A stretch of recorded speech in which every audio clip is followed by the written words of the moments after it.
Hey guys, how you doing? Thanks for joining me this morning. This is an Academic Answers podcast, and this is the best part of my morning. There's a creative part of my morning, there is a family part of my morning, but this part of the morning, and I'm not saying they're not all good, but this part of my morning energizes me the most. It is fulfilling to wake up and see my wife and to see my son, but and to see the day. But in terms of energy, in terms of being pumped up, like just going into like blast mode, this part of the morning is like my cold shower, like my meditation, something that's so powerful and energizes me, because that's what I'm called to do. It comes from my deeper core. It comes from my spirit, from my gut, to serve, to communicate, to connect with the people who connect with me, who are my people, because we all have our people, our set of people, our tribe, if you want to call it that word. And it is so energizing and reinvigorating to wake up and do that every morning. So welcome guys, it's always a pleasure, and you know I am right here to answer, to talk to you, to discuss, to agree, to disagree, to have a regular human relationship and regular human conversations on anything that you think might be important to you or you want to pick my brains on. Because a lot of times we're not really seeking advice per se, we're just seeking validation for our own opinions, or maybe we're trying to fit the pieces together that will ultimately bring us to a decision. So you're picking my brain, you're listening to something else, you're twining your own experiences with it, and you're coming up with something. I'm not necessarily here, or Tony Robbins, or Grant Cardone, or Gary Vee, or your mother, or your boss, or your lawyer. They're not necessarily there to give you a one-shot answer, one-shot advice. They're there to help you shine light, give different perspectives, so you in your own head and in your own situation can have those bits of information that you need to make the right decision, to do what you want to do, because ultimately that's what you will do. But remember that everything you are doing is as a result of the input that have come to you over the years. No matter how you believe, yeah, I came up with this. No. All that stuff is a product of the raw material. So I am one of that raw material coming into your consciousness to help you to make better decisions. And just like how they taught school, you did some math, you did some biology, you did some history, and all that stuff kind of shape how you think and decide and move. I am one of that voice that comes in to help you. So maybe something I say is there in your consciousness because you actually listen to me, and it helps you to do something that you want to do, some decision that you want to make. Because one of the biggest mistakes anybody can make, and I'll just explain this before I go into answering the question today, which is a very exciting question. I can't wait to get into it. It's about productivity, and it is so close to my heart. But one of the biggest mistake you can actually make is waiting to be prepared when the opportunity arises. I think it was I remember if it was Warren Buffett who said that when the opportunity arrives, it will be too late to prepare. So it's the same thing with the information you feed your mind. If you are waiting to be in a problem before you start to think about how you're going to come up with the right decision and make the right judgment, then you are always going to make the wrong judgment. You have to be armed with the skills and the knowledge up front every day, walking with it. So when that situation hits you, you will be of a calmer mode, a better temperament, and more knowledge to analyze it so you can make decisions. So everybody like, yo, I'm thinking about how I'm going to solve this problem. Yo, I'm thinking, boy, I've been thinking all night. I'm not coming up with anything. Well, why would you come up with anything? You don't have the resources. You don't have the wits. You don't have the intelligence. You don't have the information. You don't have the education. You didn't put in the work. You don't know the people. How are you going to come up with it? So you have to build these things in your life, because life is not going to warn you. Life is not going to come and say, hey, Lowen, you know what? Next year, January, this is February 2020. In January 2021, you're going to have this problem with this supplier that you have in Europe. And he's going to want to move his prices or tell you that he's not going to sell you anymore, and he don't think it is a good fit. And so go ahead and try to find another supply in the meantime. So when he says that, you just move on. Nah, life don't work like that. Life come on the blind side. So you pretty much have to think it out for yourself. You have to make your own analysis. You have to equip yourself. You have to get the information. You have to have the intelligence so you can move. You can draw when it comes time to draw. And when you draw, you'll draw on your best judgment. So today's question is, I get this question from Instagram. This person say, how can I make more of my days and subsequently more of my life? I don't think I'm getting to be productive enough. And that is something that has detained me for a long time. For year in, year out, I am always measuring what I'm getting out of life. Ever been in a situation where you wonder? I said to my wife, what is happening? Are things going back ways? Like, there used to be more time when we could chill, we could connect, we could, like, what is going on? Like, let's look at our lives. What are the things that we used to do and enjoy? Are we enjoying more of that? Are we enjoying less of that? Are we bending ourselves to fit into a lower level of things? Shouldn't there be leveling up? Because that happens so much in life. We say we want this, we say we want that, and we're just not, it doesn't make a difference. Like, I have this friend who was so focused on getting a house, and when she got it, I was looking, she was talking, and I was just analyzing, and she's not even there. Before she had the house, she was home. She was home. She could, she was thinking about what she wanted to do in her house and stuff. Now she's gotten that house, and she's not home to do any of the things, because then it's sucking more of her time to maintain this new expense that will hang over her head for a long time. And I don't know if there's a plan to catch up with it. In other words, what I mean is that I don't know if there's a plan to say, okay, I know I'm not in this house for now, but this is the plan that will get me spending the time I need to spend in it for in 2 years, like in a year and a half, 2 years, I'll be able to do this, and I'll be at that level, and I'll be able to go back to spending time. But now it will be spending time in my own home. I'm not sure if there's that plan. So time moves so fast, and there are all these things that we say we want. There's all these things that needs to get done, and they're not getting done. So the question arises in our minds is, how do we do it? How do we get things done? How do we get the most of our day? And the first thing is that you have to become a time ninja, because the most important characteristic of time, for want of a better word, is that it keeps dying. I think one writer that said that somebody should have told us when we were born that we were dying. And the other guy says that that little dash between your birthday and your death, the day you die, on your tombstone, that little dash represents how short life is. And we are now in a big funnel. Society is now set up in such a way to trap you. It's this big trap, this matrix, this net that you aspire to get into.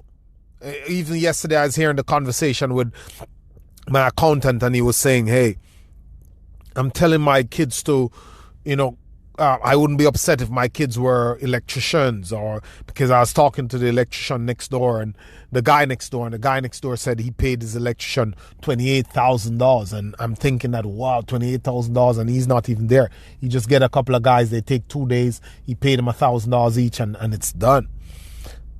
And I'm saying that's the same thing we're teaching our kids. Go after the money. And when you get that $28,000, you buy the Benz and you buy your house, and you have to get a helper to help to clean that house. And then you have to tussle with what the helper did wrong and what they didn't do wrong. And then you have to go get another $28,000 because you have to maintain the helper, maintain this big house, maintain this fancy car. And you have to go to dinner at the right places, and you have to wear the right clothes. And it's all a trap. And before you know it, you have piles and piles of things that you have to maintain, because what you own start to own you. Everything you own owns you.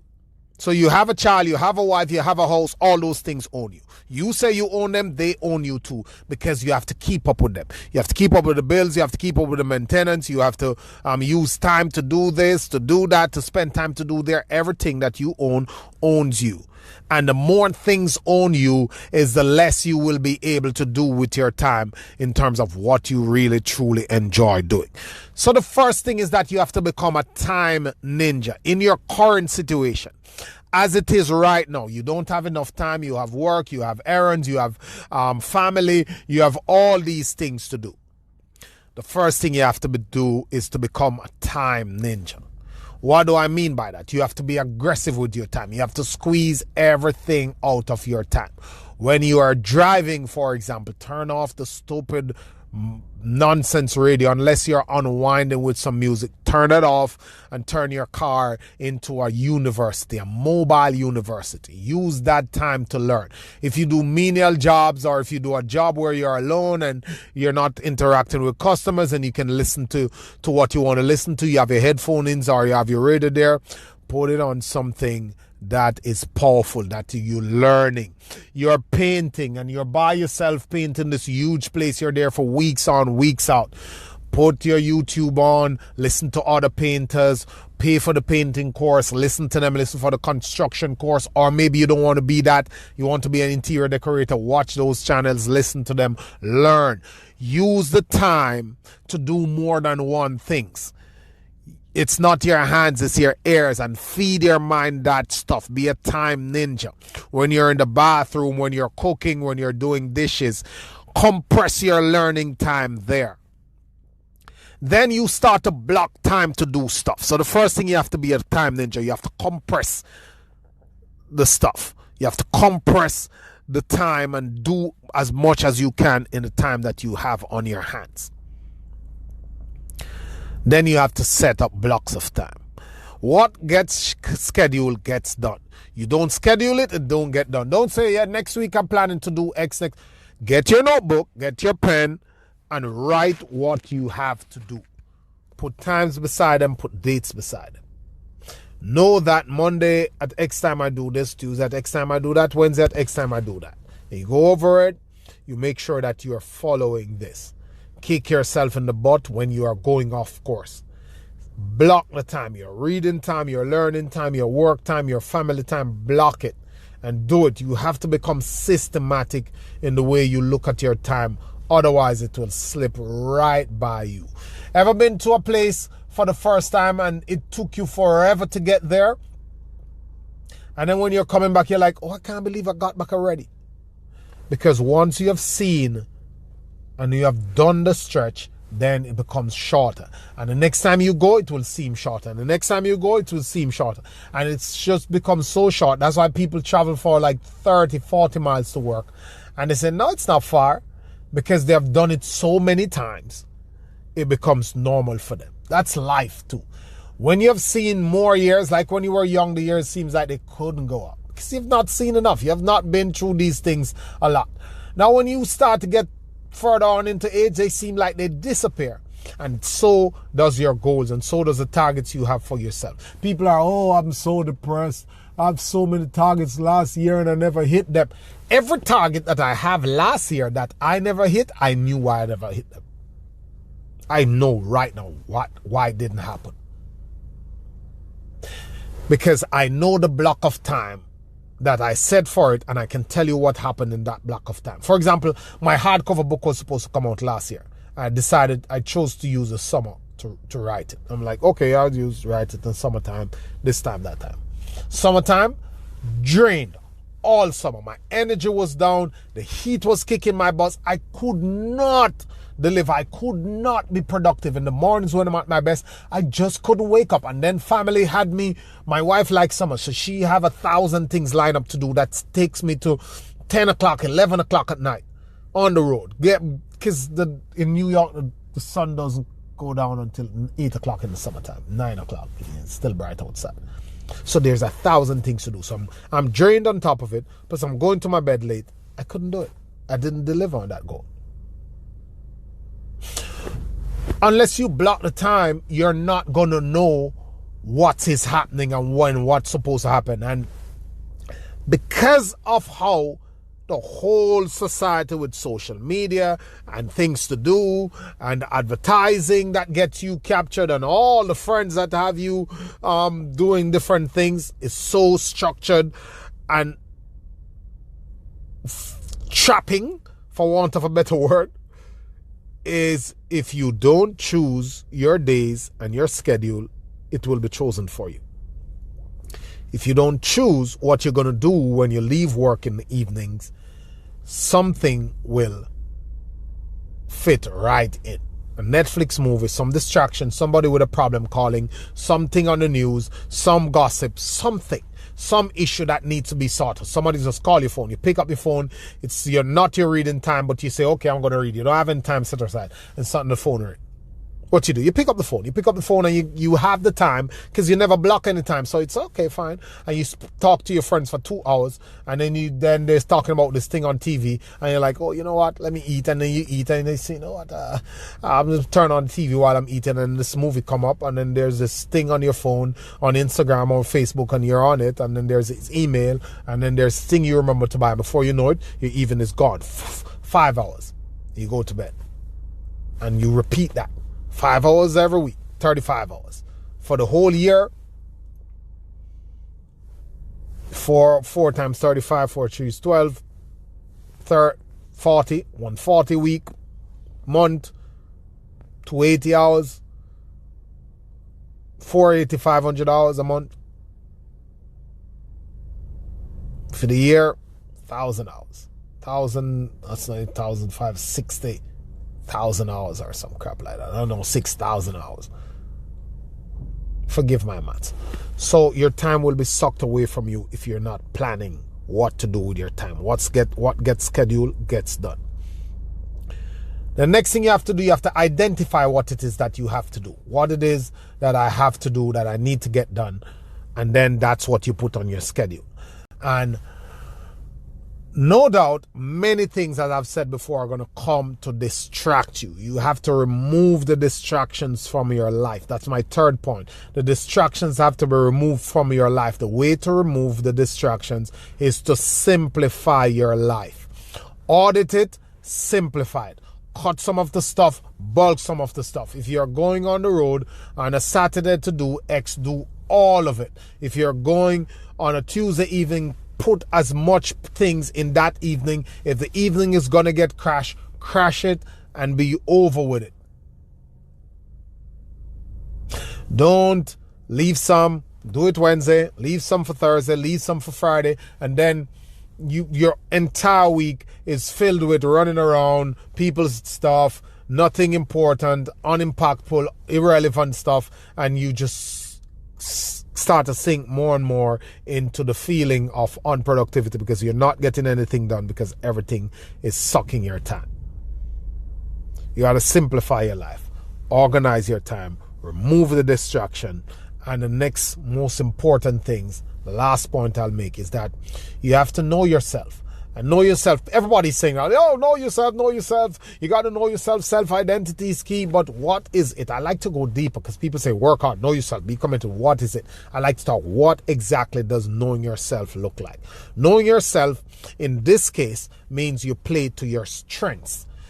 What are you? Are you a night person or are you a morning person? Don't say you're going to grind all the way through the night and you know that you like to sleep you like to go to bed early and you like to sleep at 11 o'clock, 12 o'clock, you're just pulling the covers and it feels so good. Don't say you're going to do that, because you're going to force yourself and it's not going to get done. And your best time, which is probably 5 to 7 in the evenings, or 3 to 6 in the mornings, or 5 to 8 in the mornings, your best times. You have other activities planned for them and you waste away the time. And you're thinking that you're going to do this thing at X time, and when really and truly, that's not you. You have to find the time that is best for you. What do you thrive on? You have to know yourself, meaning you have to identify the things that you are good at and do as much as you can, as early as you can, to outsource the things that you're not good at, that drain your energy, that makes you feel awful, that bore you, that makes you want to stop. Try to push those away from you and automate them, contract them out, so that you can focus more on what you want to do and do more of what you want to do, because that will energize you. You'll become more creative. You'll become more skilled in that area. Do what is uniquely you, what energizes you, your strengths. Play up to your strengths. Don't worry about I'm working on my weaknesses. As far as business is concerned, you don't need to work on your weaknesses. You try to find a way to automate it, or to contract it out, freelance it out, give somebody to do, gig it out, so you can focus on what is important. One of the most successful surgeons of all times, his operating theater is set up in a way where everything is prepared, everything is fixed, everything is done. the person is opened, or if they're doing open stuff, and he just come in and fix the hard thing that he's fixing, and he leaves. He doesn't sew up. He's not there for that. He just do the exact thing, and then he has a team of experts who finishes it up. You have to tunnel vision, buckle down, focus down, niche down on the exact thing that you are good at, your strengths. Play to your strength of time, play to your strength of work, and do that. When are you best? What are you best at? And do that, and knock out all the things that you need to get done. Identify them, put them on the calendar, simplify your life, organize yourself, remove the distractions, and play to your strengths. Those are my advice for you. Hope it helps. Thank you so much. Always a pleasure, guys. Reach out to me on Louis Motivated Car on Instagram, Louis Motivated Car on Facebook, all over. Success Academy on YouTube. Thank you so much. Have a good day.